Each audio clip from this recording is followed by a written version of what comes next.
Divorcing you was absolutely the right choice. You and your child are still as pitiful as ever. I make $200,000 a year. It seems that my ex-husband just wants to brag about himself. He doesn't even try to ask about our situation. Oh, by the way, let me introduce you to someone. Hey, come here, this is my new wife, Harriet. He introduced me to his new spouse. What on earth is he thinking? Oh, that's it. Are we done here? Well then, bye-bye. Wait a minute. As I try to leave, my ex-husband blocks my path again. Hey, are you just jealous because we look happy? Just because you're poor doesn't mean you have to be so twisted.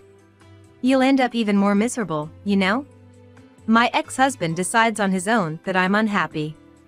I'm past being angry and now just feel disgusted. While I remain silent, my ex tries to say something else, but my son Johnny interrupts. Mom, can we fire this guy? Huh? My name is Lisa, and I am now 42 years old. I married George, my coworker at the same company, when I was 26. I continued to work after we were married but quit when I became pregnant. Later, our son Johnny was born. Now that my son has turned 7 and started elementary school, parenting has settled down a bit. I thought it might be time to start working outside the home again, so I talked to my husband about it. He agreed right away, seemingly waiting for me to suggest it. Certainly, he probably thinks it would help our household budget if I started working, but he's been rushing me about it. Have you found something yet? Not yet. I'm looking carefully. Just find something. He seems to want me to work no matter what. And when I say I'm looking for a part-time job, he suggests, if you're gonna work, why not full-time? If it seems too much, it doesn't have to be 5 days a week. How about 3 days, 8 hours each? Johnny's not completely hands-off just because he's in elementary school. He comes home early, you know. But my husband insists. Johnny can go to after-school programs. Full-time, 5 days a week would be best, he keeps recommending. He seems to want me to work long hours. I can't complain since I was the one who said I wanted to work, but I haven't worked in years, so I'm nervous. Ultimately, I'd like to get used to it gradually even if I do work full-time. I feel bad quitting if I find it too hard after trying. So, for now, I've decided to work part-time, about 20 hours a week. My husband complained that full-time would be better right away, but he reluctantly agreed when I said I'd consider it if I could handle it. I didn't think he'd care so much about our finances. I honestly found him a bit nagging about my job search, but I was also pleased. Better a spouse who considers the finances than one who's unconcerned about it, especially for a long-term relationship. But I would later realize this perception was mistaken. A few months after I started my part-time job, a message came to my phone. Wondering who it was, I checked and saw a very familiar name. It was my former colleague. And also my husband's current colleague. I thought it had been a long time and casually read the message. Then I was so shocked by the content that I raised my voice. What? What does this mean? This must be a joke. Long time no see. I saw your husband the other day, looking very friendly with some woman. I thought he might be cheating, so I sent you this message. The message was informing me of my husband's affair. It even thoughtfully included pictures. I was deeply shaken. The person in the photograph was clearly my husband, and the woman he was arm in arm with was a stranger to me. Even if it was a woman I knew, being arm in arm like that would be totally wrong. As I was reeling from the shock of the photographs, another message was sent. This woman is actually the division manager's daughter. She's an employee at our company, so she of course knows your husband's married. They're so brazen, aren't they? I wonder if all young folks are like this now. It was obvious from my colleague's message that she was enjoying this gossip, but I replied with thanks and closed the messaging app. I never thought my husband would be cheating on me. But when I thought about it, many things started to make sense. Especially how he had been pushing me to work hard even when I wasn't settled with childcare. He must have thought it would give him more time to cheat. And today, he's supposedly away on an overnight business trip. It's probably a lie to spend quality time with his mistress. The next day, when my husband came home, I confronted him immediately. I knew that if we were going to divorce, I should keep a straight face and gather evidence, but I couldn't pretend everything was okay. "What is this all about?" I demanded, showing him the picture. My husband was taken aback for a moment but quickly recovered and defiantly responded, "Ah, if you knew, then it can't be helped. It's exactly as you see." I was surprised. I had expected some kind of excuse. "The woman is the division manager's daughter, right? The division manager's destined to move up even higher in the company. You understand what I'm saying? To be blunt, I'd gain more from marrying this woman. It would guarantee my promotion. She's younger and prettier than you, too." He looked at me with a disdainful expression. I thought that if he cried and apologized, I wouldn't go as far as divorcing him because of our child, Johnny. But this attitude of his, what was this? He didn't seem to feel guilty about cheating at all. He even brazenly compared me to his mistress, saying she was better than me. Was he really this kind of man? I was so disappointed. As I remained silent, he grew more confident and continued. "Well, that's how it is. I think we should divorce. It's a bit sooner than planned, but I was gonna tell you eventually, so this is good timing." And so we divorced. After being told all that, I couldn't even pretend I didn't want to divorce. It was better for my mental health to quickly get the child support and divide the property, and then divorce. He paid the child support at the amount I asked for, and he gave me almost all the property. Naturally, I got custody of Johnny. He was planning to marry the division manager's daughter, so he seemed to feel that a little money was no big deal. When he left the house, he left with the parting words. "Do your best to scrape by. Raising a child on a single income won't lead to wealth. Unlike you, I'm joining the ranks of the rich. The division manager's family is wealthy, after all. We probably won't meet again, so struggle on at the bottom." Those were unbelievable words for a man who had a child of his own blood. I was relieved from the bottom of my heart to be rid of such a man. Although I felt relieved mentally, daily life was indeed hard. Even though I had received child support and property, I didn't have much savings, so I needed to work hard from now on. Working part-time alone just wasn't enough to get by. In the end, I had to quit my part-time job and started working full-time. I feel bad for Johnny, but after he finishes elementary school, I'm going to have him go to after-school programs on his own. Unexpectedly, I found myself working full-time, and everything became challenging all at once. When I come home from my unfamiliar job, I have to do all the housework by myself. My life has completely changed from before. Time flies by, as I'm too busy every day. Before I knew it, 7 years had passed since my divorce. But no matter how busy I am, humans can adapt. Now that Johnny is in middle school, he can mostly take care of himself. I think he's grown into a very responsible boy compared to other boys his age, perhaps because I'm always so busy. He even does the cooking and laundry for me. Thanks to that, I've been freed from housework and childcare, and for the past few years, I've had time for myself. Both my personal and working life is going very well. Now I can say it clearly. I'm certainly glad I broke up with that awful man. If I had continued to be married to him, I wouldn't have this life now. But one day, while my son and I were shopping at the local mall, I ran into that terrible guy. It was my ex-husband, George. I didn't notice him, but he started talking to me. "Hey, isn't that you, Lisa? Long time no see. You've really aged." Is that what you say to someone you haven't seen in a while? A person with normal sensitivity would never say that to a woman. I could tell in an instant that he hadn't grown at all as a person. I got annoyed within a few seconds of meeting him and snapped back.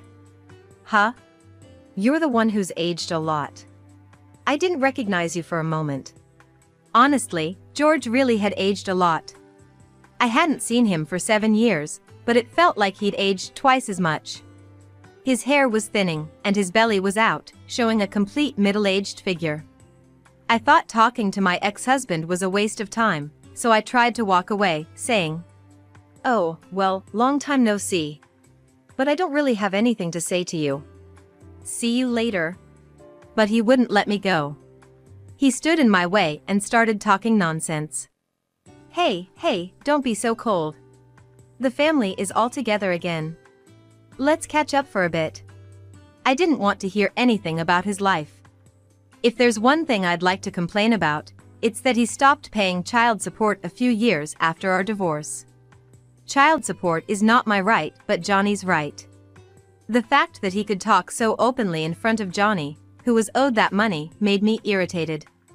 But George didn't care about my mood at all. He started talking about his recent life, which I didn't want to hear. After our divorce, I remarried. I married the daughter of the manager who was in that picture with me. Oh, he's not a manager anymore, he's an executive now.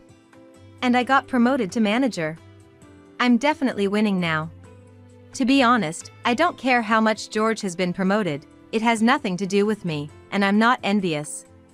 All I thought was, why are you bragging about not paying child support even after being promoted? He's such a cheap man to not even pay a few $1,000s a month, even though he's winning. And to rub it in even more, George continued his bragging.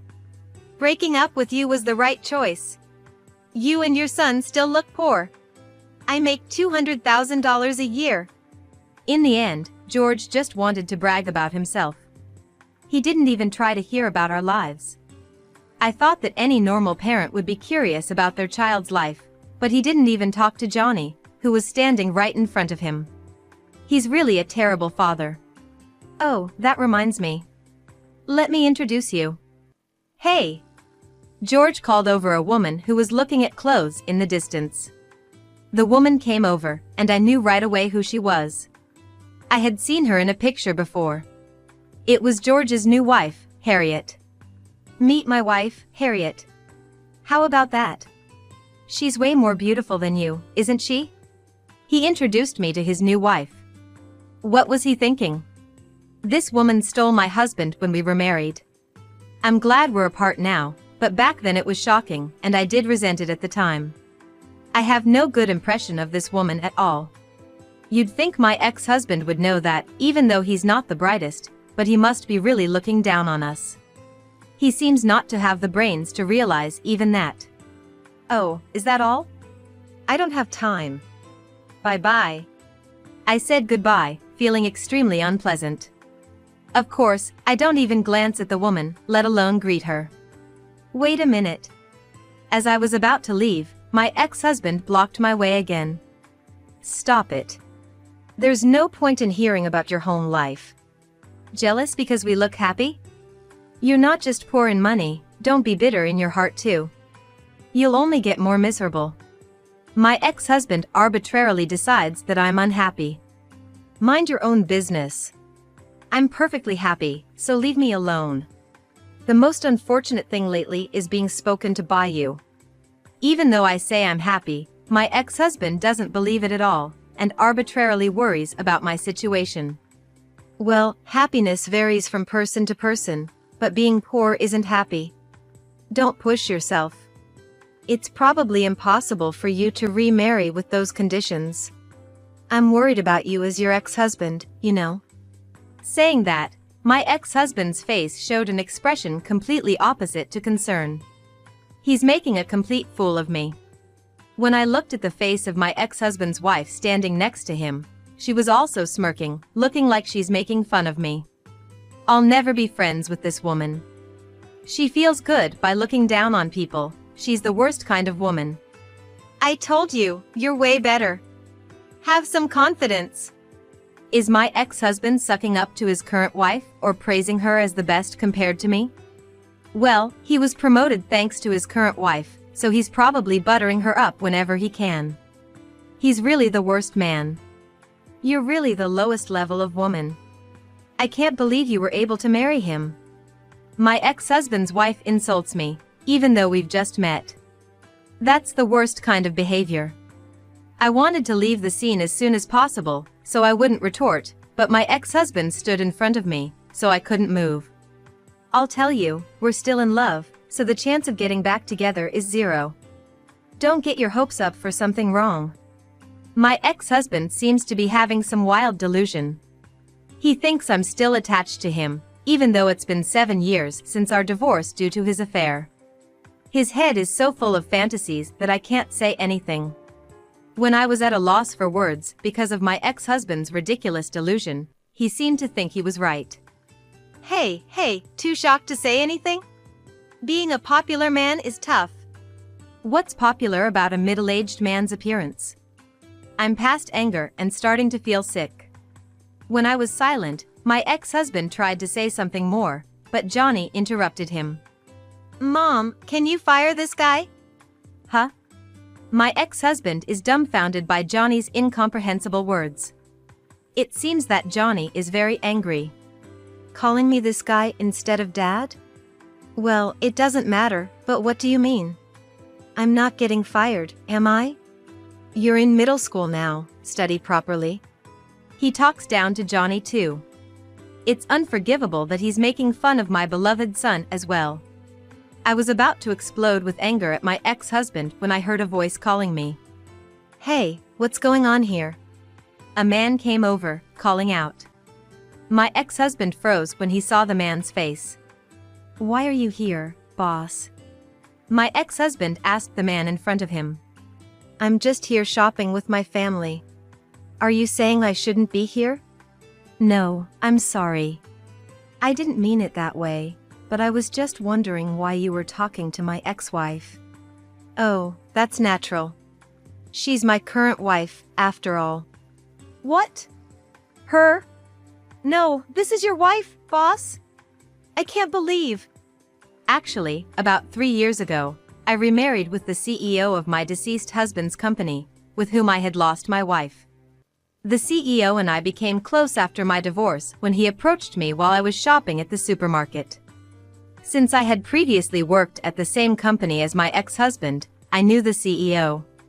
The CEO knew that my ex-husband had an affair with the head of his department's daughter, leading to our divorce, and that he later married her. It seemed that the CEO was quite bitter about this as a fellow man. But he thought he couldn't meddle in an employee's private life until he saw me at the supermarket and impulsively spoke to me. I was very surprised since I knew the CEO, but I didn't think he would remember my face and name as just an ordinary employee.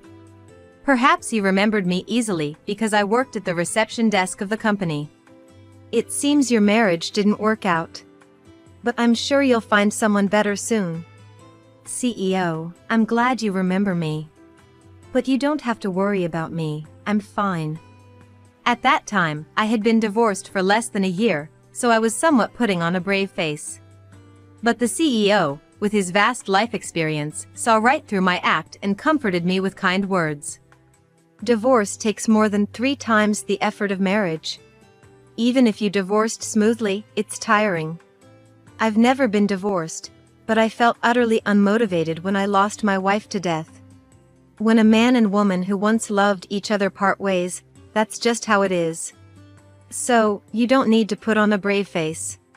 The CEO knew the loneliness of ending a married life. Indeed, while I was glad to have separated, I was also feeling a whirlpool of emotions like loneliness and emptiness at the time, so his words touched my heart. If talking to someone like me helps, call me anytime. I'll treat you to dinner whenever you like. He said, handing me his business card. I thought it would be too bold to contact him for about 2 years, but as time passed, I calmed down and wanted someone to talk to again. So I finally decided to call the CEO. Despite his busy schedule, the CEO made time for me and treated me to dinner. When I was an employee, the CEO was still a department head, and he had an unapproachable aura since he was the previous CEO's son, but once we had dinner together, I found him easy to talk to, like a nice uncle. Perhaps because I was no longer an employee, the CEO and I quickly became good drinking buddies. Then, about a year passed, and the CEO proposed to me with a serious look. You're kidding, Steve. Don't joke like that. I was told while drinking, so I thought it was a joke, but the CEO was serious. At first, I wanted to encourage you after your divorce, but being with you really calms me down. I haven't felt this way since I lost my wife. Honestly, I feel like I'm the one being healed now. If you're willing, let's spend the rest of our lives together. Give me a day to think about it," I said and consulted with my son. "I don't mind. You should decide based on whether you like him or not, Mom." Since there was no particular opposition, I decided to marry the CEO. To be honest, I liked him. I thought he was just a drinking buddy, but I also felt truly healed when I was with him. We both felt comforted, so I thought there was no obstacle to living together. And when I heard the story about the president's deceased wife, I really understood that he loved her. Every time I heard that story, I thought how happy I would be if I could marry someone who loved me like that. To be honest, I even felt a little jealous of his wife. And so, we became a happily married couple. The president really dotes on my son, Johnny, as if he were his own. Perhaps it's because the president had no children with his previous wife, but they get along so well that they look like real father and son. I truly am happy now, just as I told my ex-husband. My ex-husband's face turned pale, trembling, when he heard that I married the president. He never expected the husband of his poor ex-wife, who he looked down upon, to be the president. "Dad, this man was mocking Mom. Fire him." Johnny tells the president about my ex-husband without mercy. "Idiot, no Johnny, what are you talking about? We were just chatting." My ex-husband tries to smooth things over, but it's clear to the president. "You have a tendency to look down on people in the company. Johnny is probably telling the truth. I've heard some bad rumors about you from your subordinates. I think I'll investigate this, so be prepared." I never thought the president would take Johnny's words seriously and investigate the misdeeds within the company. The ex-husband apologizes to the president. "I'm sorry, I might have been a bit harsh on your wife. Can you please hold off on the internal investigation?" He's begging, even in a crowded shopping mall, showing how much he doesn't want the investigation. But this is practically an admission of guilt. The president is not listening. "No, I'm going to proceed. By the way, your close friend, the executive, has a bad reputation too. I'll investigate you both thoroughly." Upon hearing this, the ex-husband's wife also apologizes. "No. It's fine if it's just him, but my dad has nothing to do with it. If you must do it, please do it to him only." Hearing that line, my ex-husband started arguing with his wife on the spot. "What do you mean? You're planning to abandon me? Don't joke around. There are plenty of men like you. Of course, my dad is more important." It's said that one should not interfere in lovers' quarrels, and it's completely shameful.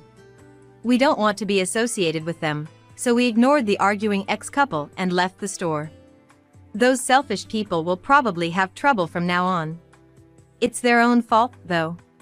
The president immediately organized a team to thoroughly investigate my ex-husband and the executive's work the next day. And oh, the things that came out: harassment of subordinates, countless verbal abuses, and favoritism. And worst of all, forcing clients to entertain them. It was an astonishing number, happening over many years. Abusing one's strong position to demand entertainment is totally inappropriate. In an era far from the old days, this attitude of exploiting their position for their own gain is completely out of line. My ex-husband and the executive were demoted and sent to a branch office in Nebraska. They probably knew this would happen, so they apologized again and again in the shopping mall. This means they knew they were doing wrong. Knowing and doing it anyway makes it malicious. They'll probably never get promoted again. According to the president, they both ended up resigning from the company. They were probably afraid of retaliation from the employees they had harassed and were now ordinary workers. However, it didn't end with just quitting. They were sued by the employees they had harassed. Since they were disliked by almost all the employees, there was a lot of evidence, and they completely lost in court. They were charged with enormous compensation and ended up in debt.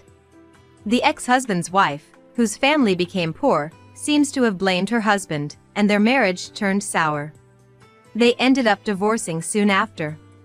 Every day they argued, and the ex-husband took it out on his wife, so she might even sue him for damages, and the situation could become a legal quagmire.